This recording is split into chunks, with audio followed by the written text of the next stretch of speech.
السلام عليكم ورحمة الله وبركاته، متابعينا القناة الكرام. كل عام وانتم بخير بحلول شهر رمضان المبارك، أعاده الله علينا وعليكم وعلى الأمة الإسلامية باليمن والخير والبركات. الفيديو النهاردة ازاي نصلح كنكة القهوة أو غلاية الشاي اللي زي كده. طريقة بسيطة جدا، وهنعرفوا ايه العطل اللي فيه وهي الأعطال اللي بتواجهنا، ونشوفوا ونختبر الكنكة نفسها. زي ما حضراتكم ملاحظين السيريا شغالة معاي. ابتدي اختبر الكنكة نفسها. الهيتر سليم والكنكة شغالة، يبقى العيب في القاعدة. هبتدي افحص القاعدة زي ما حضراتكم ملاحظين على وضع المفتاح. على نلاحظ ان المفتاح قبل ما ابص عليه المفتاح بايظ، زي ما حضراتكم ملاحظين المفتاح بايظ خالص. هبتدي افك القاعدة. في هنا كم مسمار بفكهم، هذاك واحد، اتنين،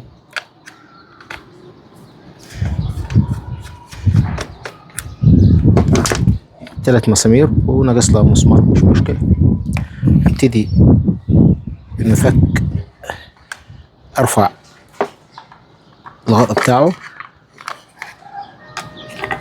الاحظ ان هنا المفتاح متدمر خالص، والكليبس اللي يركب فيه الترميلة اللي هتركب في المفتاح مخلوعة في الترميلة انتاية.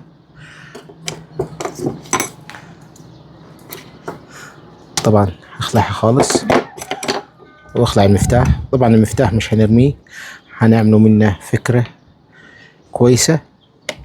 فيديو من الفيديوهات انا عملت فكرة قبل كده، بس هعملها لكم تاني. هي فكرة سرية امان جدا لينا. المفتاح ده مش هنرميه، هنعيد استخدامه تاني وهعمل بيه سرية. وبرضو اختبر الكابل الاول، برضو ربما يكون الكابل فيه مشكلة. اختبره عن طريق السرية.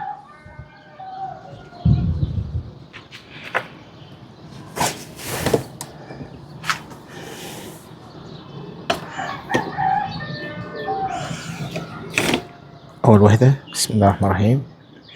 نجرب الثانية. هذا الشيء. نجرب اول وحدة.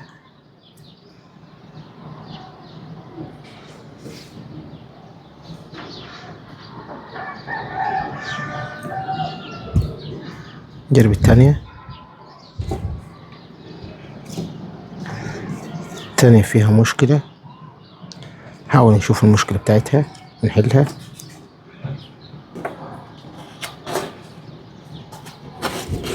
ممكن يكون الحرارة أثرت على السلك. فعلا زي ما حضراتكم ملاحظين.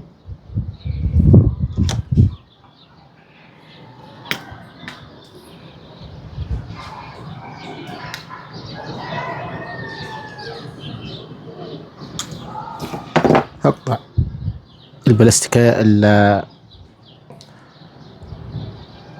هقطع العازل ده وهرجع لكم تاني.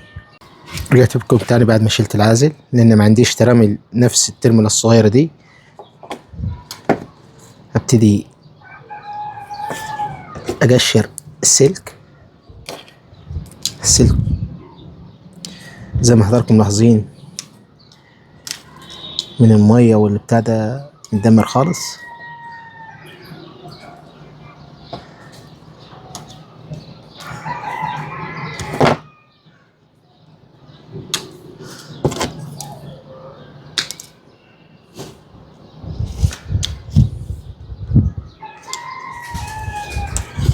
لغاية لما جمعت ظهر السلك كويس نضيف. ده من المية، ده تأثير المية على السلك. طبعا السلك ملح واتأكسد.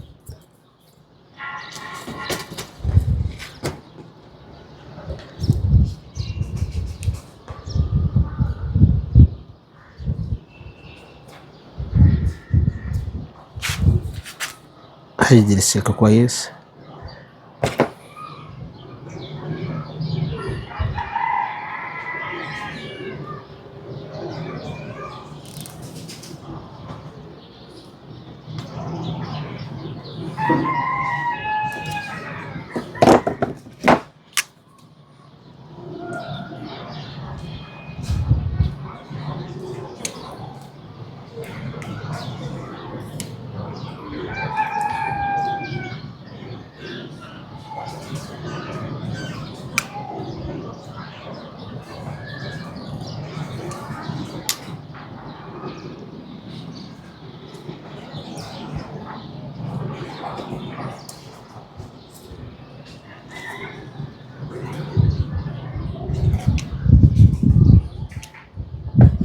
كده تمام.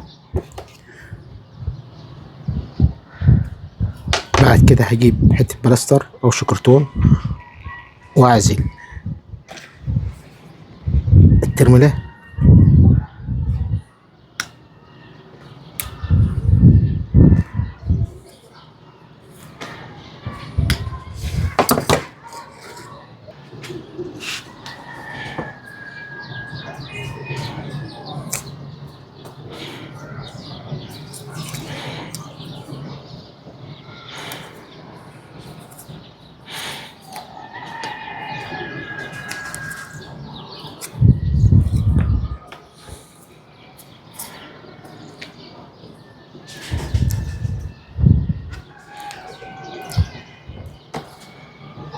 بعد كده هختبر السلك تاني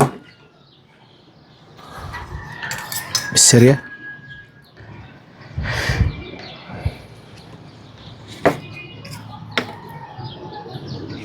بسم الله الرحمن الرحيم. دي شغالة من الأول، نجرب ثانية. كده عندي السلك اشتغل. هنجيب المفتاح. المفتاح بيبقى 3 أطراف، 2 أبيض وواحد نحاس أو أصفر. ده بتاع لمبة البيان. هنا مفيش ليها لمبة بيان. أنا هعمل إيه؟ هجيب قرص السلك زي كده، هربطه في الترملة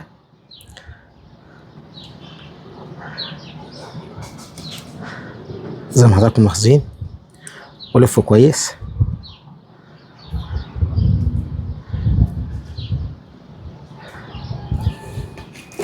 وهركب المفتاح.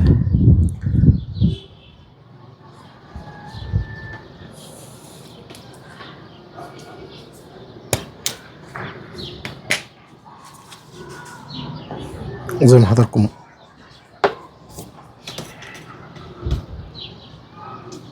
ملاحظين، هجيب الطرف اللي واخده من الطرف الأحمر ده، هربطه في سلك النحاس.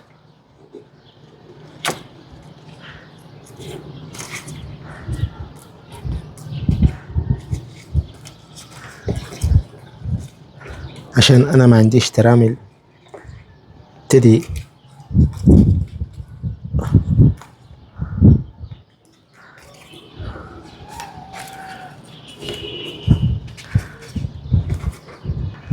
هربطه زي كده. وهجيب بكرة بلاستر، اخد منها حتة واعزل السلك.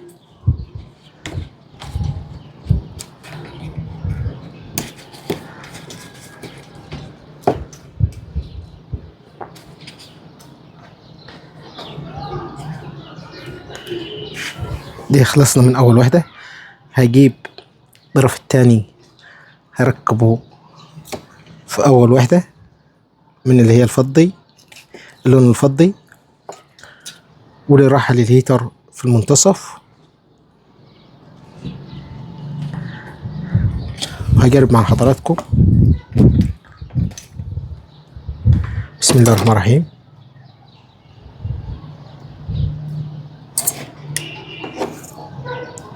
اللمبة كده اشتغلت معاي.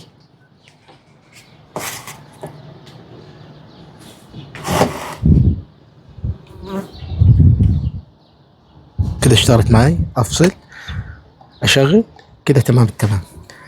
هبتدي اقفل. في هنا شفة او زي شطفة بارزة في التلامس بتاعها، خليها هنا. بعد كده هقفل القاعدة بالمسامير.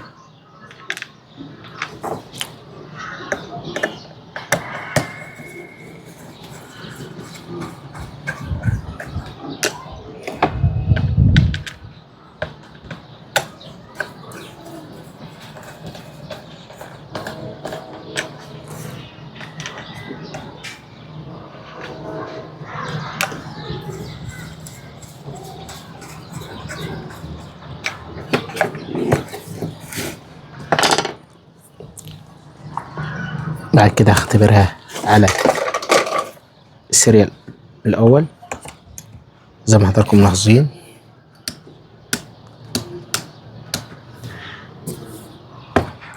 هجيب ميه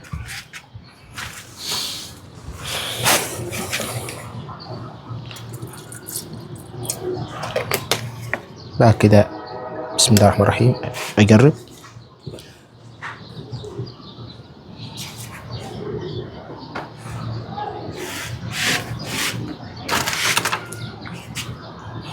يعني كده ابتدى عندي لمبتين بيان، لمبة هنا ولمبة هنا، بس اللمبة دي أفضل من اللمبة الموجودة في الغلاية نفسه زي ما حضراتكم ملاحظين، ضعيفة خالص. إنما دي قوية يعني مؤشر كويس إنها شغال وفاصل. طبعا ابتدت الماء تغلي زي ما حضراتكم ملاحظين، سمعين الصوت.